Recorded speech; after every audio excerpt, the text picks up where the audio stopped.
Next देखो एक छोटा सा रिमार्क है, इसमें कहता है कि जो मेरी ये मिन्कोविस्की इनइक्वालिटी अभी हमने इससे पहले वाली वीडियो में डिस्कस की थी, तो इसमें क्या कहता है कि भाई मिन्कोविस्की इनइक्वालिटी जो है इसके लिए हमारी होल्ड कर रही थी, लेकिन यहाँ पे क्या कहता है कि भाई ये हमारी जो ये मिन्कोविस्की इनइक्वालिटी है उसके अंदर स्ट्रिक्ट इनइक्वालिटी भी होल्ड करती है। तो वो कब होल्ड करेगी, तो इसके लिए हमने एक पर्टिकुलर एग्जाम्पल डाला कि भाई एफ़ हमने क्या लिया, कैरेक्टरिस्टिक ऑफ इंटरवल 0,1/2 के लिए, g is equal to characteristic function of open semi interval 1/2,1 के लिए, then for 0 less than p less than 1। अब नेक्स्ट स्टेप पे हम क्या कह रहे हैं कि भाई मेरे पास यहाँ पर क्या है, क्योंकि मेरा जो ये f है ये कैसा फंक्शन है, कैरेक्टरिस्टिक फंक्शन है जिसके अंदर 0,1/2 ये इंटरवल काम कर रहा है। तो हमने इसके लिए क्या लिखा कि भाई integral 0 to 1 mod f P. भाई जब मैं एफ फंक्शन को इस पी के लिए अप्लाई कर रही हूँ, क्योंकि पी की वैल्यू 0 और 1 के बीच में लाई कर रही है, तो मैंने इसको इसके लिए अप्लाई किया कि भाई 0 और 1 के बीच में इंटीग्रल की वैल्यू जो है इस तरीके से डाली है, तो this is less than infinity, यानी कि यहाँ पे इसका मतलब क्या है कि जो मेरा फंक्शन है वो कैसा है, फाइनाइट वैल्यू मुझे प्रोवाइड करता है। इसी तरीके से इंटीग्रल 0 to 1 दिस वैल्यू, यानी कि जी फंक्शन भी कैसा है, मुझे फाइनाइट वैल्यू प्रोवाइड कर रहा है। दैट इम्प्लाइज एफ कोमा जी, तो इसका मतलब जो मेरा एफ कोमा जी हैं दोनों मेरे एल पी से बिलोंग करेंगे, किसके, कंसिडरिंग 0 to 1 इंटरवल के कॉरस्पॉन्डिंग। नाउ अब क्या कहता है, F plus G at X this is equal to 1, कि भाई इस केस में मेरे पास जब मैं f प्लस जी करूँगी तो मेरे पास पूरे इस फंक्शन की वैल्यू क्या बनी रहेगी, 1 for all x belonging to 0 to 1 interval. Now that's here norm f plus g p, इसको हमने डेफिनेशन की फॉर्म में ओपन किया, तो now this is equal to integral 0 to 1 mod f plus g p की power 1/p। This is equal to 1 into 1/p and this is equal to 1, क्योंकि इसकी value अभी ऊपर हमने लिखी 1 है, तो हमने यहाँ पे इसकी पुटिंग की, एंड किसी भी 1 की पावर हम अगर समथिंग कर रहे हैं तो वो वैल्यू क्या देगा, मुझे 1 ही देगा। ऑल्सो क्या डिस्कस कर रहे हैं कि भाई जो मेरे पास ये नॉर्म एफ पी है, now this is equal to integral, इसकी फिर से हमने डेफिनेशन ओपन की, पी नॉर्म की 0 to 1 मॉड एफ की पी और whole raise to the power 1/p। अब क्योंकि हमने हमारा जो f फंक्शन है उसको हमने 2 टुकड़ों में ब्रेक करेंगे, क्यों, क्योंकि मेरे पास जो f फंक्शन है, देखो जो मेरा f फंक्शन है उसको हमें किसके अंदर कंसीडर करना है, 0 to 1 इंटरवल के अंदर, तो मैंने उसको 2 टुकड़ों में बांटा, 0 से 1/2 और 1/2 से 1 के लिए, क्योंकि मैंने यहाँ पे स्टार्टिंग में इस तरीके के फंक्शन डिस्कस किए हैं ना, तो मैं इनको 2 टुकड़ों में डिवाइड करूँगी इस तरीके से। तो जब मैंने इसको 2 टुकड़ों में डिवाइड किया तो 0 to 1/2, इसके लिए मुझे पता है कि भाई इस केस में मेरे पास इसकी वैल्यू क्या बनी रहेगी, 0, और दूसरे वाले केस में इंटीग्रल 1/2 से 1, जब मैं 1/2 से 1 की बात करूँगी dx, तो इसकी क्या है वैल्यू 1, तो और whole raise to the power पूरे की क्या चल रही है 1/p करके। तो now this is equal to 0, क्योंकि 0 का इंटीग्रल तो 0 ही बनेगा, प्लस में 1 minus 1/2 whole raise to the power 1/p, और 0 को किसी में ऐड करते हैं अगेन वही सेम नंबर मिलता है, तो दिस इज इक्वल टू 1/2 और whole raise to the power 1/p। अब जो 2 है वो नीचे है, बेस में है, उसको ऊपर लेके जाएंगे तो माइनस में जाएगा, यानी कि 2 की पावर -1/p मिल गया। सिमिलरली इसी तरीके से फिर हम नॉर्म जी पी को बनाएंगे, now this is equal to 2 raise to the power -1/p। फिर हमने इन दोनों को ऐड किया तो क्या बना, 2 की पावर -1/p प्लस 2 की पावर -1/p। फिर दोनों क्योंकि टर्म सेम है तो 2 इंटू 2 की पावर माइनस का 1/p। अब 2 की पावर यहाँ पे कितनी बनी, 1, तो 1 माइनस 1/p, बेस सेम तो पावर ऐड हो गई, तो and this is less than 1, तो इसका मतलब, और 1 किसके इक्वल निकाला था, norm F plus g P के, तो that implies norm F P plus norm G P this is less than norm F plus g P के काम करेगा। नेक्स्ट थ्योरम है रीज फिशर थ्योरम। नेक्स्ट देखो हम डिस्कस कर रहे हैं रीज फिशर थ्योरम। अब रीज फिशर थ्योरम क्या कहती है कि जो मेरा नॉर्म स्पेस है एल पी, इसको हमें प्रूव करके दिखाना है कि ये क्या बनेगा, कंप्लीट। तो कंप्लीट बनाने के लिए सबसे पहले हमने फर्स्ट केस डिस्कस किया कि अगर p की वैल्यू इन्फिनिटी हम लेकर चलते हैं, तो हमने यहाँ पे क्या लिया कि fn एक सीक्वेंस कंसीडर की l इन्फिनिटी के अंदर किस टाइप की, कॉची सीक्वेंस। देन लेट फिर उसके बाद हमने क्या ऐड किया कि एप्सिलॉन ग्रेटर देन 0 अगर मेरा ये गिवन है, और चूज़ किया एक capital N belonging to natural number के अंदर से such that norm Fn minus Fm to infinity this is less than epsilon, कि भाई हमने यहाँ पे क्या लिखाई, कॉची सीक्वेंस की डेफिनेशन लगाई for all n, m greater than capital N। Now mod Fn minus Fm, अब हमने मॉड की डेफिनेशन लगाई कि भाई ये वैल्यू जो है less than equal to essential supremum mod Fn minus Fm almost everywhere होता है, क्योंकि एसेंशियल सुप्रीमम की मैंने आपको देखो पहले भी डेफिनेशन बताई थी कि इसके अंदर क्या होता है कि this is equal to infimum m, और m क्या किस टाइप वे में देता है वैल्यू कि जब हम f ऑफ x का मॉड लेते हैं तो this is less than equal to m almost everywhere, यानी कि जो मेरे पास ये नॉर्म f इन्फिनिटी होता है ये एसेंशियल सुप्रीमम मॉड f को डिनोट करता है। तो यहाँ पे हमने इस एसेंशियल सुप्रीमम का ये रिजल्ट यूज़ किया है यहाँ। नाउ दैट इज़ अब mod Fn minus Fm this is less than equal to, अभी भी मैंने बताया कि एसेंशियल सुप्रीमम मॉड किसको डिनोट करेगा, नॉर्म Fn माइनस Fm, इस वैल्यू को ऑलमोस्ट एवरीवेयर, और यहाँ पे इन्फिनिटी भी आएगा तो ऑलमोस्ट एवरीवेयर हो गया। Now Fn minus Fm less than epsilon almost everywhere for all n, m greater then n। तो दैट इम्प्लाइज यहाँ से क्या बन गया कि जो Fn है वो मेरी एक कॉची सीक्वेंस बन गई रियल्स की फॉर ऑलमोस्ट ऑल x के लिए, and hence it is convergent, और इसका मतलब अगर कोई कॉची सीक्वेंस बनी है, कॉची है तो वो कन्वर्जेंट भी होगी, तो it means this is convergent to some f, किसी एक पर्टिकुलर f को वो कन्वर्ज कर रही है outside a set of measure 0, उस पर्टिकुलर पॉइंट को कन्वर्ज कर रही है, किस पर्टिकुलर पॉइंट को, f को, लेकिन साथ ही साथ क्या कह रही है कि आउटसाइड अ सेट, लेकिन उस सेट के बाहर, किस सेट के बाहर, जिस सेट का मेजर 0 है उस सेट के बाहर वो कन्वर्जेंट बन रही है। As if sequence is convergent, इसका मतलब अगर मेरी सीक्वेंस कन्वर्जेंट है outside a set of measure 0 से a, कि भाई अगर इस सेट के बाहर कहीं एक पर्टिकुलर जगह पर अगर मेरी सीक्वेंस कन्वर्जेंट है, देन मैं क्या कह सकती हूँ कि Fn माइनस F का मॉड लेस देन एप्सिलॉन काम करेगा for all n greater than equal to capital N के लिए, and x does not belonging to a, क्योंकि इस केस में वो क्या कह रहा है कि उस सेट का मेजर 0, किस सेट का मेजर 0 होगा, जब Fn माइनस F का mod greater than equal to epsilon होगा, तो उस केस में उस x का मेजर क्या रहेगा, 0। Now Fn minus F infinity this is equal to, हमें पता है किसके इक्वल होता है, essential supremum mod Fn minus F के। Now this is equal to infimum m such that Fn minus Fm this is less than equal to m almost everywhere, and this is less than epsilon। अभी ऊपर देखो हमने यहाँ पे लिखा था कि this value is less than epsilon, तो यहाँ पे हमने इसका यूज़ किया। नेक्स्ट वी विल प्रूव, अब नेक्स्ट क्या प्रूव करके दिखाएंगे कि भाई जो मेरा f है वो L इन्फिनिटी से बिलोंग करता है, तो इसको दिखाने के लिए हमने क्या लिया, norm f infinity, and this is equal to norm f minus Fn plus 1, यानी कि ये वाली जो टर्म है हमने अपनी ही तरफ से ऐड की एंड देन सब्ट्रैक्ट की इन्फिनिटी, एंड दिस इज, अब इस नॉर्म को हमने क्या कर दिया सेपरेट, तो this is less than equal to norm f minus Fn plus 1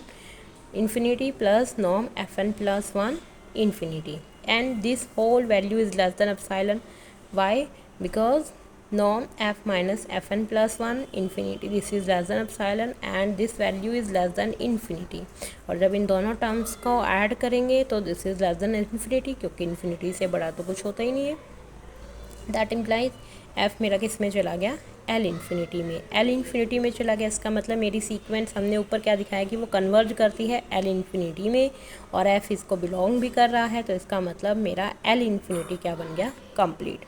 second case discuss करते हैं कि अगर मेरी p की value 1 less than equal to less than infinity इस तरह से करके इसके बीच में लाई करती है, तो for this it is enough, तो इसके लिए हम क्या प्रूव करके दिखाएंगे कि भाई अगर each absolutely summable sequence in LP, यानी कि LP के अंदर कोई एब्सोल्युटली समेबल सीक्वेंस है तो उसको हम समेबल दिखाएंगे LP के अंदर ही टू सम एलिमेंट, किसी एक पर्टिकुलर एलिमेंट के लिए। तो इसके लिए हमने कंसीडर की एक Fn सीक्वेंस किसके अंदर, LP के अंदर, which is absolutely summable. That is अगर वो एब्सोल्युटली समेबल है तो it mean summation n is equal to 1 to infinity norm FN P and this is equal to, इसको हमने क्या मान लिया, m, and this is less than infinity. Now define a sequence. अब हमने एक सीक्वेंस डिफाइन की gn, जहाँ पे gn ऑफ x, इसकी वैल्यू को हमने ये डिफाइन कर दिया कि समीशन k की value 1 to n fk of x। Then for each x, तो फॉर ईच x के लिए क्या कहता है कि जो ये gn ऑफ x है, this is monotonically increasing sequence है of non negative extended real numbers की, and as such must converge. और अगर वो एक्सटेंडेड रियल नंबर की एक इंक्रीजिंग सीक्वेंस है तो वो किसी एक पर्टिकुलर पॉइंट को कन्वर्ज करेगी। वो पॉइंट हमने क्या मान लिया, g of x। That is इसका मतलब g ऑफ x को कन्वर्ज करती है for each x belonging to this interval के। सिंस अब क्योंकि मुझे पता है कि मेरा जो fn है वो मेजरेबल है, fn अगर मेजरेबल है तो fn के लिए अगर वो चीज़ है तो gn के लिए भी काम करेगी, तो इसका मतलब मेरे gns क्या होंगे, मेजरेबल। और gn मेरे मेजरेबल होंगे तो g को मेजरेबल होना पड़ेगा, क्योंकि हमें पता है g ऑफ x किसको कन्वर्ट करती है, g ऑफ x का। नाउ अब नेक्स्ट हम क्या दिखाना चाह रहे हैं कि जो नॉर्म GNP है, this is equal to norm summation k की value 1 to n mod fk, और नॉर्म ये जो है बाहर फिनिश हुआ p, एंड दिस इज़, अब क्योंकि अंदर वाला जो नॉर्म है वो बाहर, जब समीशन को हम नॉर्म से बाहर लेके आते हैं तो वो लेस देन इक्वल टू पे खुलता है, मिन्कोवस्की इनइक्वालिटी बोलती है। तो this is less than equal to summation k की value 1 to n norm fk p, and this value is less than m using equation first. इस इक्वेशन फर्स्ट में देखो हमने इसको लेस देन इन्फिनिटी कंसीडर किया था। नाउ दैट इम्प्लाइज, तो यहाँ से हमारे पास क्या बना कि अभी अभी हमने देखो नॉर्म GNP इसको लिया था, और ये क्या होता है, इंटीग्रल gn की power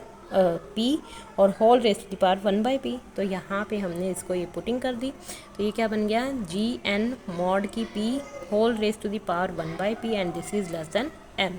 that implies integral mod GNP, अभी जो 1/p थी दोनों साइड हमने क्या कर दी, p पावर अप्लाई कर दी, तो 1/p उससे कैंसिल, तो इधर क्या बन गई, m की p। अब हमें पता है कि जो gn है वो ग्रेटर देन इक्वल टू 0 है, यानी कि पॉजिटिव फंक्शन है, पॉजिटिव है तो इसका मतलब GNP, यानी कि जो मॉड है वो पॉजिटिव वैल्यू प्रोवाइड करेगा, मॉड gn का काम करेगा, तो gn की p लेस देन m की p बन गए। अब फटू लेम्मा क्या कहता है, ये कहता है कि अब हम फटू लेम्मा का यूज़ कर रहे हैं। तो जब हम किसी थ्योरम में बच्चों फटू लेम्मा का यूज़ करते हैं या किसी और अनदर लेम्मा या थ्योरम का यूज़ करते हैं, देन हम उसकी स्टेटमेंट उसके अंदर डालते हैं, और अगर वो ज़्यादा नंबर का क्वेश्चन होता है तो उसमें हम उसको प्रूव भी करते हैं। तो यहाँ पे हम इस फटू लेम्मा को प्रूव करके दिखाएंगे। तो for by Fatou lemma for sequence GNP we have, अब GNP के ऊपर अप्लाई कर रहे हैं, तो this is integral GP less than equal to limit n tends to infinity infimum. इस पे ये जो है हमने ये वाली जो टर्म है ये इसके साथ लेकर हमने इस पे क्या अप्लाई कर रखा है, फटू लेम्मा। तो फटू लेम्मा से ये वैल्यू बन गई, और ये वाला जो इंटीग्रल है क्या प्रोवाइड करता है, लेस देन m की p, तो this is less than m की p बन गया, and this is less than infinity. भाई वैल्यू कुछ ना कुछ पॉजिटिव तो है ना, इट मीन्स वो लेस देन इन्फिनिटी काम करती है। और अगर मेरा ये वाला ये इसका मतलब यहाँ से मैं क्या कहूँगी कि भाई जो मेरा ये इंटीग्रल है g की पावर p वाला, ये क्या बन गया, लेस देन इन्फिनिटी, यानी कि फाइनाइट वैल्यू प्रोवाइड कर रहा है। इसका मतलब gp क्या बन गया मेरा, इंटीग्रेबल। इंटीग्रेबल की डेफिनेशन बोलती है कि अगर मेरा उसका इंटीग्रल लेस देन इन्फिनिटी बन गया तो हम उसको बोल सकते हैं। And hence g of x, तो इसका मतलब मेरा जो g ऑफ x है वो क्या हो गया, फाइनाइट हो गया ऑलमोस्ट एवरीवेयर। दस फॉर ईच x, इसका मतलब फॉर ईच x के लिए वो क्या कह रहा है कि for which g of x is finite the sequence fn of x is an absolutely summable sequence of real numbers and therefore must be summable. और इसलिए मेरी जो ये सीक्वेंस एब्सोल्युटली वाली वो समेबल है किसी एक पर्टिकुलर नंबर के लिए या किसी एक पर्टिकुलर रियल वैल्यू के लिए, जिसको हमने f ऑफ x का यहाँ पे नाम दिया।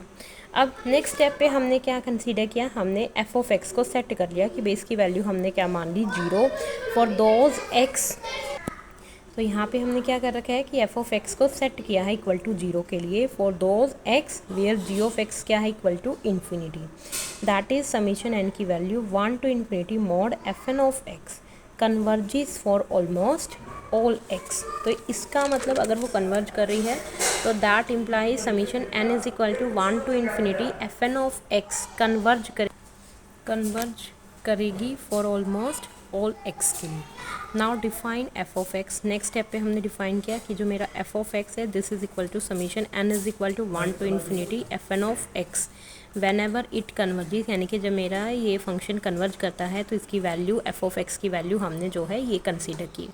और अदरवाइज केस में इसकी वैल्यू हमने क्या मान ली, 0। नेक्स्ट स्टेप पे हमने कंसीडर किया कि एक पी एन ऑफ एक्स हमने माना this is equal to summation k की value 1 to n f k of x for all x, so that जो मेरा ये पी एन है ये किसको कन्वर्ज कर रहा है, एफ को almost everywhere. Then p n of x का mod this is less than equal to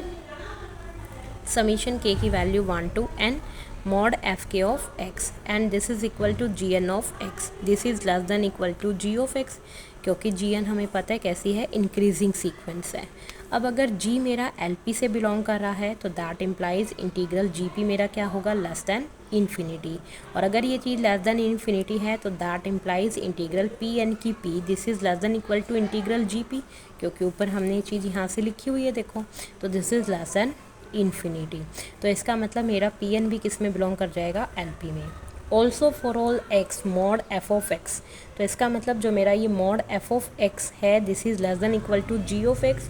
as earlier f. अब क्योंकि f जो है मेरा एल पी से बिलोंग करता है तो हमने यहाँ पे क्या निकाला, पी एन माइनस एफ का mod, and this is less than equal to, इस मॉड को हमने ओपन किया तो mod p n plus mod f, p n का मॉड हमारे पास क्या पड़ा है, ऊपर देखो हमने बनाया था ये g of x less than equal to, तो this is less than equal to g plus g, तो दोनों मिलके कितना हो गए, ट्वाइस ऑफ जी। तो यहाँ से क्या कहता है कि अगर g मेरा LP में जाता है तो 2g भी मेरा किस में चला जाएगा, LP में। तो इसका मतलब Pn माइनस एफ दोनों मेरे किस में बिलोंग कर गए, LP के अंदर। बाय डोमिनेटेड कन्वर्जेंस थ्योरम अब क्या कहती है, यहाँ पे हम इसकी स्टेटमेंट डालेंगे, ठीक है। तो इसकी स्टेटमेंट डाल देना है यहाँ पर, limit n tends to infinity integral mod Pn minus f की power p this is equal to limit n tends to infinity, यानी कि नेक्स्ट इसमें हमने क्या किया, डोमिनेटेड कन्वर्जेंस थ्योरम क्या कहती है कि जो लिमिट आपकी देखो बाहर लगी थी वो इंटीग्रल के अंदर चली गई है। तो अब क्या कहता है कि क्योंकि मुझे पता है मेरा जो Pn है वो f को कन्वर्ज करता है ऑलमोस्ट एवरीवेयर, और अगर वो उसको कन्वर्ज कर रहा है it means that implies Pn minus f की मॉड की p 0 को टेंड कर गई ऑलमोस्ट एवरीवेयर। तो दैट इम्प्लाइज जो मेरा integral limit n tend to infinity Pn minus f की मॉड की p, ये वैल्यू क्या बन जाएगी, 0, और अगर ये 0 बन गई तो क्योंकि ये इसके बराबर पड़ी है तो यहाँ पे इसकी वैल्यू इसके इक्वल लिखी, then implies limit n tends to infinity mod Pn minus f की p this is equal to 0। तो that implies limit n tends to infinity norm Pn minus f p this is equal to 0, that implies Pn minus f का mod p tends to 0 करेगा कब, जब n infinity को tend करता है, और अगर वो उसको टेंड कर गया है इसका मतलब मेरी जो सीक्वेंस है वो क्या बन गई है, यहाँ पे देखो समेबल किसके अंदर हो गई है, LP के अंदर। इसका मतलब मेरा जो ये सीक्वेंस हमने समेबल बनाई ये किसी एक पर्टिकुलर सम के लिए चली गई है और वो क्या बन गई, F के लिए। तो इसका मतलब मेरा जो ये LP स्पेस है ये क्या बन गया, मेरा कंप्लीट।